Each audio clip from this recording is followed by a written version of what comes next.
What if the Bible never told you that King Solomon summoned demons to build the temple of God? Not angels, not servants, not slaves, demons, bound by a ring, forced to cut the stones of the holiest structure ever erected on earth. And the most disturbing part, the Bible itself hints this might be true.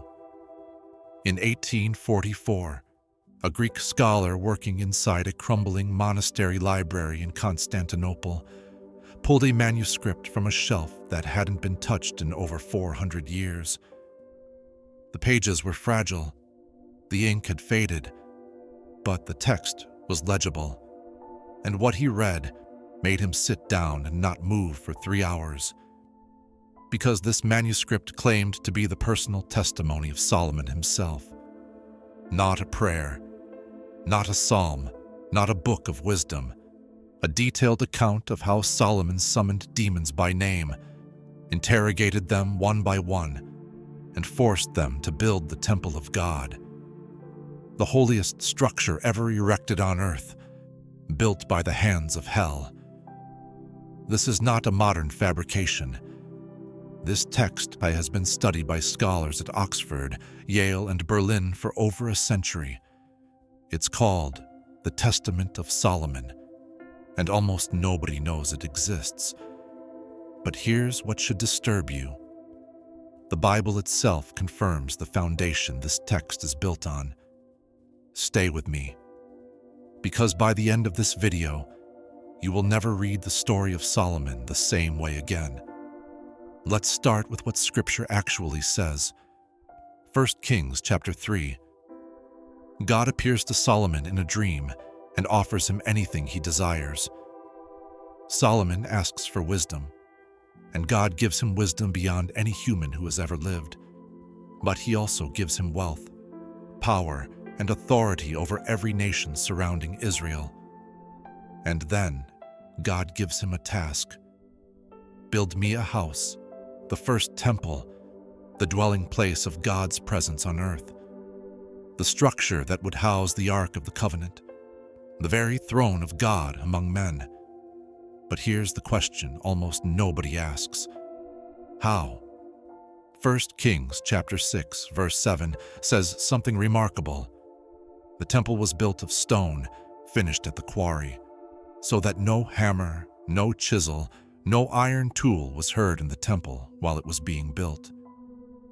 No sound, no tools, no metal striking stone. How do you build the most magnificent structure in the ancient world without the sound of a single tool? The Bible doesn't explain it, but the Testament of Solomon does. Now let me be completely clear about what this text is. This text is not part of the Bible, but it was known, studied, and debated for centuries by Jewish scholars, early church fathers, and theologians across the ancient world. And what it describes is staggering. According to the text, Solomon was given a ring from the archangel Michael. Not an ordinary ring, a ring engraved with the seal of the living God, a pentalpha, a 5-pointed star that carried divine authority over every spirit in creation. With this ring, Solomon could summon any demon, bind it, command it to reveal its name, its power, and its weakness. And he did. One by one, the text records over 36 demons summoned before Solomon's throne. Each one is named. Each one describes its function, what disease it causes, what sin it provokes, what human behavior it corrupts, and each one is forced to reveal the angel that defeats it. The first demon summoned is called Orneus. According to the text, Orneus had been tormenting a young boy working on the temple construction, draining his strength, stealing his wages. Solomon commands Orneus to appear. The demon resists, but the ring compels him. Orneus confesses everything. He says he was once an angel, that he fell, that he feeds on human suffering. And Solomon doesn't just punish him, he puts him to work. He forces Ornias to cut stones for the temple, and this is where it gets disturbing, because that is only the beginning. Demon after demon is brought before the throne. Beelzebul, the prince of demons, is summoned, and even he cannot resist the ring. He tells Solomon that he was once the highest angel in heaven, that he was the first to fall, and that he still rules the other demons from his place of exile. But with the seal of God on his finger, Solomon commands even Beelzebul to serve. But it doesn't stop there. And here's where it connects to something the Bible confirms. In 1 Kings chapter 11, the Bible records Solomon's fall. It says his heart turned after other gods. He worshipped Ashtoreth, the goddess of the Sidonians. He followed Moloch, the detestable god of the Ammonites. He built high places for these foreign deities on the hills around Jerusalem. The wisest man who ever lived, the man who spoke with God face to face, fell. But the Testament of Solomon adds a detail that the Bible doesn't. It says Solomon didn't just drift into idolatry. He was seduced by a specific demon, through a specific woman, through a specific demand. The text describes a Jebusite woman Solomon desired. She worshipped a series of foreign gods and demanded that Solomon offer sacrifices to them as the price for her affection. And Solomon, the man with the ring of God on his finger, gave in. He offered 5 grasshoppers to the god Raphan, and in that moment, according to the text, the Spirit of God departed from him. The ring lost its power, and the demons he had controlled for decades were free. Now, whether you take this literally or symbolically, the implications are devastating, because the biblical account confirms the core of this story.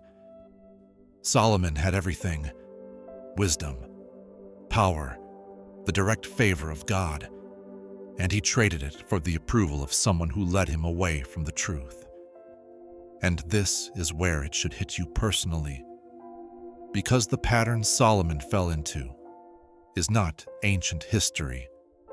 It is the most common pattern of spiritual destruction in human existence.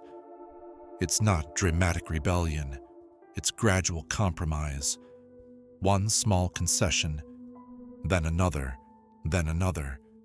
until the person who once stood in the presence of God can no longer feel him at all. The Testament of Solomon doesn't just tell a story about demons and magic rings. It tells the story of how absolute divine authority can be lost through a single act of surrender. But there's something else in this text that almost nobody discusses, and it connects directly to the world you are living in right now. The demons Solomon interrogated didn't just describe ancient sins. They described specific corruptions that read like a diagnostic manual for the modern world. One demon says he destroys marriages. Another creates insatiable greed. Another twists the minds of children. Another makes men worship their own image.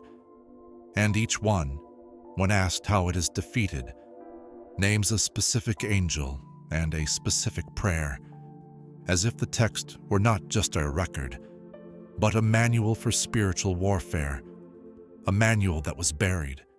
So why was it buried? Think about it.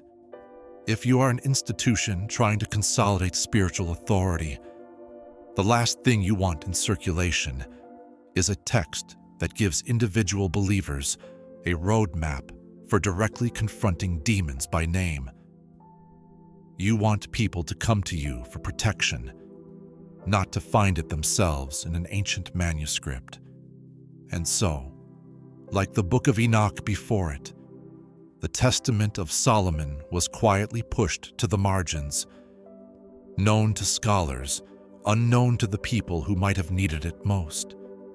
But here's the part that will truly unsettle you. Jesus himself referenced Solomon's authority over demons. In Matthew chapter 12, verse 27, Jesus says, "If I drive out demons by Beelzebul, by whom do your people drive them out?" He acknowledges that Jewish exorcists were already casting out demons, and the tradition behind their practices traces directly back to Solomon. The Pharisees knew these traditions. The early church knew them. The connection between Solomon and demonology was not controversial in the ancient world. It was accepted, and then it was erased. But the text survived, and now you know what's in it. The question is, what do you do with this knowledge? Because the Testament of Solomon, whatever you believe about its origin, raises a question that the canonical Bible also raises. If the wisest man who ever lived could fall, what makes you think you are safe? If Solomon, with the ring of God on his hand, could be seduced into surrendering his authority, what small compromises are you making right now that are quietly draining yours? The battle is not new. The enemy is not new. The tactics are not new. But the blindness, the comfortable ignorance, the assumption that spiritual warfare is a metaphor and not a daily reality, that is exactly what the enemy is counting on. Ephesians chapter 6 tells you plainly, our struggle is not against flesh and blood, but against the rulers, against the authorities, against the powers of this dark world, and against the spiritual forces of evil in the heavenly realms. Solomon knew their names. He knew their weaknesses. He held the authority of God in his hand, and he still fell. The warning is not for the weak. The warning is for those who think they are strong. If this video opened your eyes to something you never knew existed, hit that like button right now. Subscribe to Sacred Flame and turn on the notification bell, because we are uncovering the texts and the truths that were buried for centuries and bringing them back into the light. Share this with someone who needs to hear it, and leave a comment with the word Solomon, so I know this reached you, because the texts they try to hide are speaking louder than ever. And you did not find this video by accident.